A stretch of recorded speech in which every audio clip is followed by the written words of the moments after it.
At Cape Canaveral, Florida, they gathered to commemorate a landmark anniversary of a liftoff for the ages, a liftoff that marked one giant leap towards man on the moon. And as our Glenn Thomson tells us, the spirit of the Apollo 11 liftoff is A-OK, exactly 20 years later. As the Saturn V's powerful engines propelled Apollo 11 on its historic journey to the moon 20 years ago today, the rocket carried with it more than just 3 men on a daring adventure. It carried a nation's dreams and hopes. Contact light. Tranquility Base here. The Eagle has landed. At 9:32 a.m., the exact time Apollo 11 left its launch pad here at Cape Canaveral 2 decades ago, thousands of flag-waving NASA workers relived that moment in history, along with Neil Armstrong, Edwin Buzz Aldrin, and Michael Collins, the 3 astronauts who took on the challenge of mankind's first trip to another world. 4, 3, 2, 1, 0. All engine running. Liftoff. We have a liftoff. 32 minutes past the hour. Liftoff on Apollo 11. Astronaut Neil Armstrong, the first man ever to set foot on the moon, was philosophical about his part in the history-making flight. Historians centuries since will no doubt identify the 20th as the time when the human species broke the bonds of gravity that had heretofore bound them to this planet.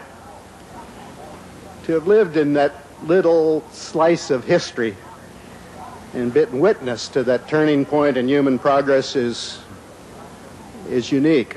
Although this lunar landing module here at the Cradle of Aviation Museum was part of the Apollo program, it never made it as far as the moon. Still, it brought back a lot of memories for people here today, 20 years after the launching of Apollo 11. It brought back a lot of feelings I had. I was only 10 years old, but I knew that this was opening a door to a future of space exploration, and everything has come true so far. It's special, what was accomplished back then and where we've gone since. It's still amazing when you think about it, and pretty breathtaking.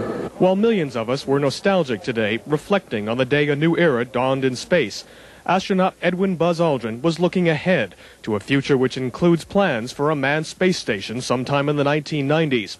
Aldrin said the nation must once again rise to the challenge set by President John F. Kennedy 28 years ago as he launched America into the space race. President Kennedy's challenge over 28 years ago was a starter's gun for our pioneering giant leap for mankind. Barely 4 miles from this morning's ceremony at Cape Canaveral, the Space Shuttle Columbia was quietly being readied for its flight into space.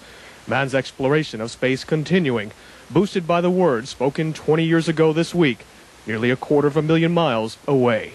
It's one small step for man, one giant leap for mankind. This is Glenn Thomson reporting.